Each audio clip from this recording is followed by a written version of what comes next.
Welcome to our worship this morning. It's great to be able to share with you again and to have you all sharing with us.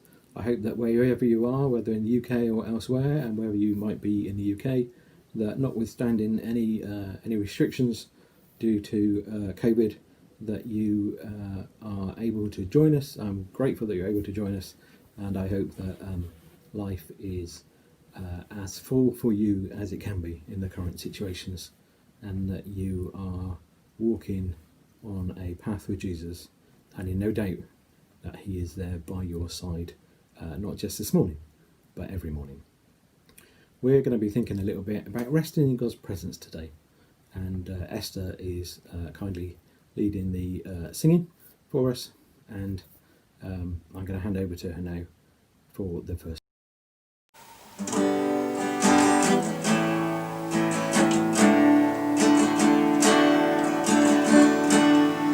To be in your presence, to sit at your feet, where your love surrounds me and makes me complete. This is my desire.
I assume by now that most of you have worked out that we don't actually speak to you live when we do these for practical purposes and to make sure that everything's working fine.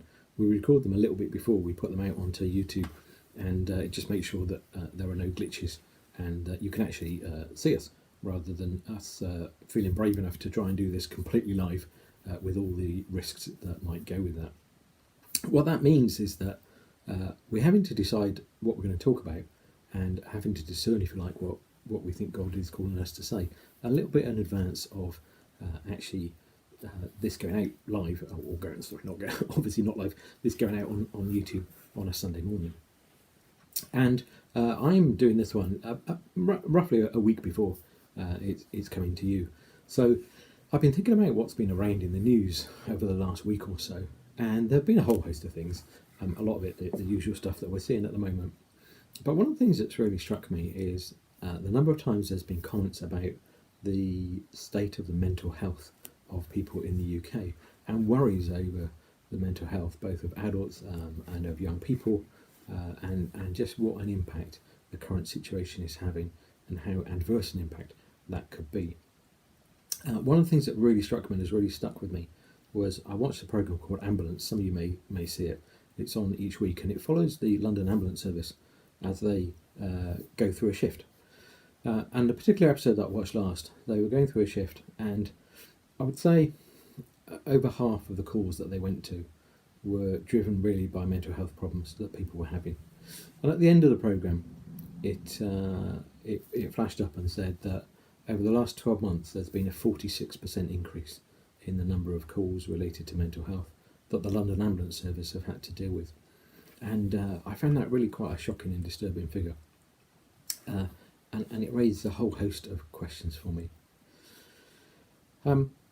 I guess part of why it raised a question for me is because I have some experience of that myself. So maybe 13 years or so now, I got up one Saturday morning and I came downstairs in the house, and I walked out through the back door of my house into the garden, walked round to the side of the house, sat down on a bench chair that we had out there, and basically fell apart. I just dissolved into sobbing tears, uncontrollable, and could do absolutely nothing. And there's no other way of describing it. I was having a breakdown. It'd probably been a while coming, if I'm honest, probably a good 10, 20 years, if not slightly more. And at that point in time, there was really nothing that I could do as far as I was concerned. And when I reflect on that, and I was really fortunate because I was at home with my wife, and she came out and she realised that things were not right. And at the time, we had a really good friend who was a mental health social worker, and she rushed over and she spent a good couple of hours with me, kind of talking me through that point of crisis. And then she very kindly plugged me into mental health services locally.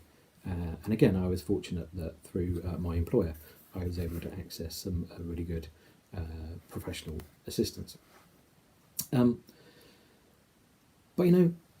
I wonder how many times people reach that point of absolute crisis, and how many times we as Christians or as the church, trying to be helpful, say completely the wrong thing to them. We call it, you hopefully have noticed that we call ourselves Reality Church, the Methodist Church in Hatfield Preble, and that's quite deliberate, because what we want to do is to be able to have real conversations with people about what it means to be a Christian, to have real conversations with people about some of the joys that we face, some of the hopes that we have, but also some of the challenges that we face. And for me, it's really important that people understand that being a Christian is not a guarantee of happiness, and that nothing will ever go wrong. People in our lives will still die, people will still do horrible things, we will still have relationships that break down, we will still have children who maybe become estranged from us or just don't do what we think they should do. People will still lose their jobs. We will still be affected by economic choices that we disagree with. There's nothing there that really says that we're going to be any different in terms of what happens to us than anybody else. And for me, there's a real danger and a real concern when some people really well-meaning say, well, look, what you need to do is you just need to pray about this. Because I'll be frank, when I was sat on that chair in my back garden, there was no way I was going to pray about anything. There was no way that I was going to sit and read my Bible. And if somebody said to me, well, Jeff, you just need to pray, you just need to read my Bible, if I'd been coherent enough to say anything to them, I would probably have screamed at them, what do you think I've been doing for the last number of months? I have prayed and prayed, and I have asked God to take this away, and I have asked God to solve this problem, and absolutely nothing has happened as far as I'm concerned. Now, that's not to say that it can't happen, but I'm sharing with you my experience of it and how I felt at that point in time.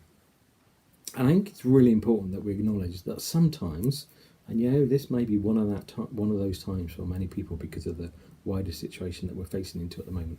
Sometimes it feels like everything is completely out of control, and there is nothing that we can do. And the temptation is to try and do more and more and more, to try and get involved in more things, to keep yourselves busy as much as you can. And I've been reading something recently about the disease of busyness, and again, it kind of resonates with me that we can try and mask the problems that we have by getting involved in more and more things and being more and more busy, and that's great to a point. And distractions can work really well. I'll quite often. Well, no, actually, that's not fair. Not often. I'm going to get told that it's not often. I will occasionally, probably a better description. I will occasionally decide I need to vacuum the house, and generally, if I do that, my wife will know that I'm not feeling great, because it's one of the ways, and I've not tried to work out why, but it's one of the ways that I will calm down. No, I'm not open for vacuuming everybody else's house, but it's one of the things that works for me. But when you're at that point of crisis, when it feels like everything you've tried hasn't worked, one of the things that can happen for Christians is that we feel guilty and we feel inadequate because we've read all of these stories or we've heard all these sermons about people who, were at the absolute bottom of the pit and they prayed and all of a sudden there was a shining light and it was all great and lovely. Or, they were at death's door and people prayed for them and they were well again. And don't get me wrong, I believe that can happen. But I have to be honest and say that's not my experience. And my experience is that it can be a really long, hard road to bring yourself out of that situation. And yes, we need prayer, but that prayer may have to be for us rather than from us. And we need space and we need time and we need people who are willing to walk that walk with us and to remind us of how much we are loved and cared for at that point in time. And I looked at, when I was thinking about this, I thought about the life of Jesus and how Jesus coped with everything that was going on in his life when he was on earth. He was really in demand, wasn't he? I mean, we see all the time, all of the stories of how there are people crowding in. Remember the story where there's so many people crowding in that they have to, Jesus' disciples have to get in a boat and go out into the water to get away from them. Imagine that. There's so many people that you have to physically remove yourself from that location just to be able to do anything. Or the story of the woman who touches Jesus' cloak and Jesus turns around and says, "Who touched my cloak?" And his disciples say, "Oh, come on, everybody's touching your cloak. You've not seen how many people are here." Or the loaves and the fishes, where there's so many people, they get to the end, towards the end of the day, and the disciples say, "Look, you've got to send these people home. There's too many of them for us to do anything with." Everywhere he went, Jesus was in demand, and people wanted to touch him. People wanted to have a piece of him. People wanted him to do something for them, to be healed by him, to be in his presence, to listen to him, to understand who was this person who was creating so much noise. But when you look at what Jesus did and how he responded, Jesus took the opportunity at regular times to remove himself from those situations, to go, if you like, and to rest. Sometimes to pray, but generally to just withdraw to a quiet place. When John the Baptist dies, Jesus withdraws to a quiet place to go and reflect. When he's deciding who to call as his disciples, who to call to follow him, he withdraws and reflects on that before he does it. He withdraws sometimes just to enjoy time with his closest companions, to get away from all of those crowds and just to be with those people that are really close to him. He withdraws to pray. He teaches his disciples the value of rest. And what Jesus seems to do time and again is he senses when it's time to withdraw, and when he senses that, he does it. He doesn't just carry on. Imagine how tempting it must have been for Jesus to say, "But I'm really in demand. I'm really important and really popular, and I'm just gonna keep going. I'm gonna keep going. I've got a mission here, and I've got to do so much to keep going." To really not want to stop. And sometimes, we can fall into that trap where we think, but if I stop now, everything's going to fall apart. And that may be the case, but surely that's better than if you don't stop, you falling apart. Because that's not God's intention for us. Sometimes we need to be wise enough and brave enough to say, it's now time for me to withdraw. It's now time for me to rest for some while.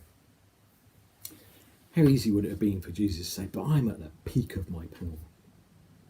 To feed his ego, if you like. To go, "Look how important I am." And again, maybe sometimes we need to just stop and go, am I really that important? Am I really so important that I'm willing to risk my health? That I'm willing to risk my relationship with other people for all of these reasons? I learned the hard way, I'll be honest, that things carry on when you're not there. Because after I had the breakdown, I was off work for probably 8 weeks. So now I try very hard when I'm on holiday. We were on holiday a couple of weeks ago. My work laptop, my work phone stayed at home. And actually, nothing happens. Nothing goes horribly wrong. Because the people that I'm working with are perfectly capable of coping without me for a week. And once I can get my head around that, and once I can accept that actually, I may do a very good job, but it doesn't mean that it's all going to fall over without me, that becomes really quite liberating. And that idea of finding time to rest is one that we really need to hold on to.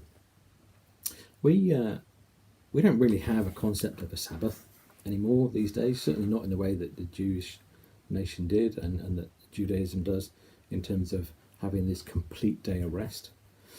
But it does make you think, doesn't it, that when God created the world, he had, at the end of it, a day of rest. And I don't think that was there just by mistake. I don't think he just, delivered the project sooner than he planned to. I think that was deliberate. It was a deliberate pattern that God was showing us that said, you can do lots of things, you can do all of this work, but at some point you've got to stop and you've got to step back and you've just got to rest. And that's the same pattern that Jesus followed. Jesus followed this pattern of work, engage, if you like, withdraw, engage, withdraw, engage, withdraw. He got that rhythm, he got that balance right. The Jews, when they talk about the Sabbath, they talk about they have a phrase, and I've written it down because I never remember it either. Otherwise, but they have a phrase where they say Shabbat Shalom, and it literally translates as one person will in effect say to the other, "May your day of no work be peaceful," and then the other person will reply to them, "May your day of no work be peaceful too." Interesting idea, isn't it? That we wish each other a peaceful day of no work. I wonder when you last had a day full of no work, when you just took the opportunity to rest, and in particular when you took the opportunity just to rest in God's presence. It shouldn't be a chore to do that, We shouldn't be in a situation. I always remember when I was training that we talked about John Wesley getting up at 5 o'clock every morning and spending 2 hours in prayer on his knees. And I always thought if I got up at 5 o'clock in the morning and went on my knees, I'd manage about 3 minutes and I'd be asleep again. And what works for one person doesn't work for everybody. But making that time in a day or in a week to just rest and be in God's presence is really so important for us that we would do well to remember it. When I say rest in God's presence, what do I mean? I mean just be in his presence. Don't listen to music, don't read the Bible, don't pray, don't do anything active. Just sit and wait for God. Now, I don't know if you've done it, and I still find this quite difficult because my mind shoots off all over the place and I think of other things I should be doing and I think, well, maybe I ought to read something or maybe I'm in danger of falling asleep. But I just keep trying to persevere with it, trying to persevere and say, I'm going to commit to spend some time just sitting and waiting and accepting and giving God the opportunity for me to come into his presence. I wonder if you've ever had a conversation with somebody. You've gone to meet them and you've started to have a conversation and they take over that conversation. And you come away thinking, well, I've been here for half an hour and I've not said a word. Sometimes I think God must feel a bit like that when we pray and when we say we're gone into God's presence. That actually what we've done is we've just fired a shopping list of prayers at him. We've just poured out our hearts to him. And sometimes that's absolutely fine. God, God's up for us pouring out our hearts to him. Don't get me wrong. But sometimes we just need to sit and listen and wait and allow the presence of God to fill us, allow his Holy Spirit to fill us. And the more we practice that, the more natural it will feel. To come back to the Shabbat Shalom, if we think of God as being peace, then we can rephrase that. And we can rephrase that saying. We can rephrase it as, may God be in your rest, and may you be in the rest of God. So that's my prayer for us all this week, that God will be in our rest, and that you will all be in the rest of God.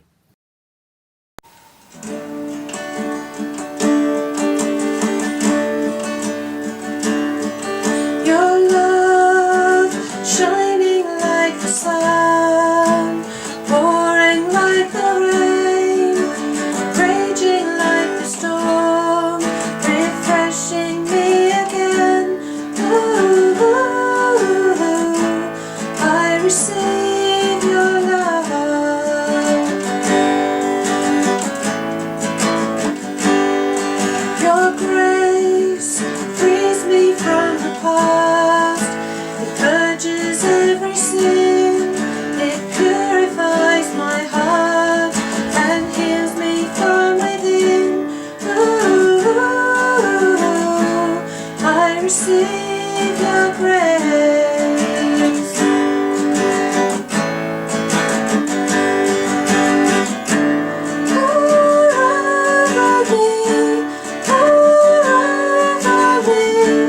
Let your rain flood this thirsty soul. Pour over me your waves of love. Pour over me.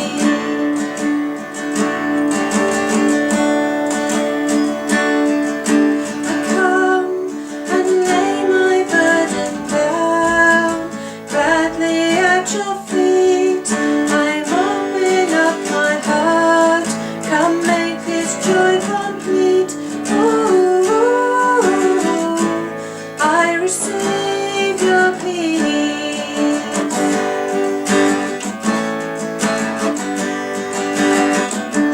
Pour over me, let your rain flood this thirsty soul. Pour over me your waves of love. Pour over me, pour over me, pour over me. Let your rain flood this thirsty soul. Pour over me your waves of love. Pour over me.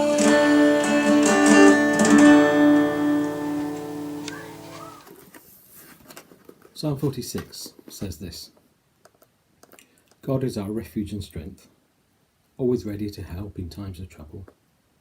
So we will not fear when the earthquake comes and the mountains crumble into the sea. Let the oceans roar and foam, let the mountains tremble as the waters surge. A river brings joy to the city of our God, the sacred home of the Most High. God dwells in that city, it cannot be destroyed. From the very break of day, God will protect it. The nations are in chaos and their kingdoms crumble. God's voice thunders and the earth melts. The Lord of heaven's army is here among us, the God of Israel is our fortress. See how the glorious works of the Lord. See how he brings destruction upon the world. He causes wars to end throughout the earth. He breaks the bow and snaps the spear. He burns the shields with fire. Be still and know that I am God. I will be honoured by every nation. I will be honoured throughout the world. The Lord of heaven's armies is here among us. The God of Israel is our fortress. Having spoken about taking the opportunity to rest in God's presence and just to be in his presence, not to try and do anything, I wanted to share with you an idea of something that you might want to try over the next week. One of the things I found really helpful when I was recovering from the issues I had was to focus on one single Bible verse, and then just to read that verse, and then to just reflect on it. And then what I actually ended up doing was I kept a kind of diary, and I wrote down the thoughts that I had after that, and actually I wrote a prayer at the end of each one. So I ended up with the Bible verse, and then the thoughts I'd had, and then a prayer. So I wanted to share some verses with you that maybe you can try over the next few days. Perhaps just take one of them each day and read that single verse, and then commit to spend some time having read that one verse, doing nothing else other than sitting quietly somewhere you won't be disturbed. Try and do that for at least 5 minutes, and just see what happens. See what happens when you rest in God's presence. So these are the verses, and we'll try and put these up on our Facebook page. For those of you who don't have, who aren't following us already, shame on you, but never mind. For those of you who aren't following us already, then if you look up Reality Church Hatfield Peveril, then hopefully we'll come up, and we'll try and perhaps I'll get our technical guru David, who's putting this together for me, to put that up at the end of this service. But here's some verses for you to reflect on, just to help you ease yourselves into this idea of resting in God's presence and doing nothing else. So the first one is the one we've already heard. It's Psalm 46, verse 10. He says, "Be still and know that I am God."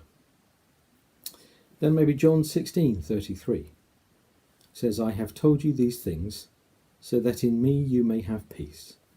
In this world you will have trouble, but take heart. I have overcome the world."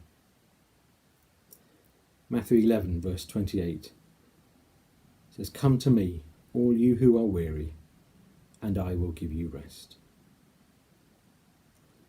And then Luke 5, verse 16 says, "But Jesus often withdrew to lonely places and prayed." And then finally Mark 1, verse 35 says, "Very early in the morning, while it was still dark, Jesus got up, left the house, and went off to a solitary place where he prayed." Hopefully at least one of those will work for you, will help you guide yourself into that time with God. By all means find others if you find those to be particularly useful for you. Use all five. I think I've got 5 of them, maybe even 6 of them. 5 of them. Use all 5 if you find that useful. But do have a go. See if you can just commit for the next week to spend a little bit of time each day resting in God's presence.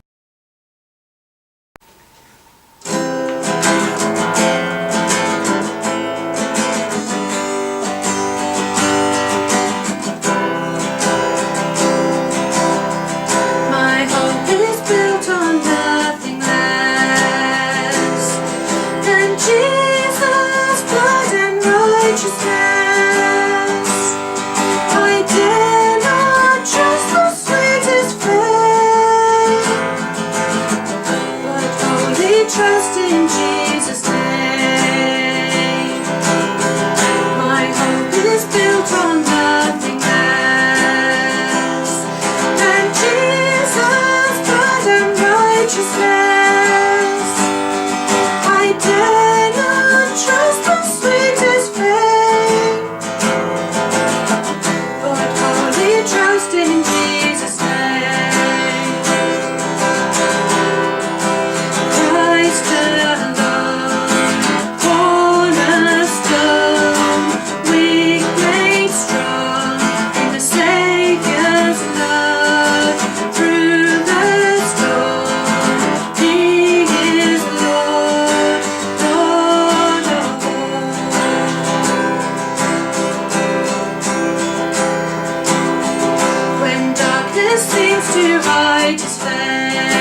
So thank you for being with us this week. I pray that the week ahead will be a good one for you, wherever you may be, and look forward to you joining us again next week. And in the meantime, I pray that God may be in your rest, and you may be in the rest of God.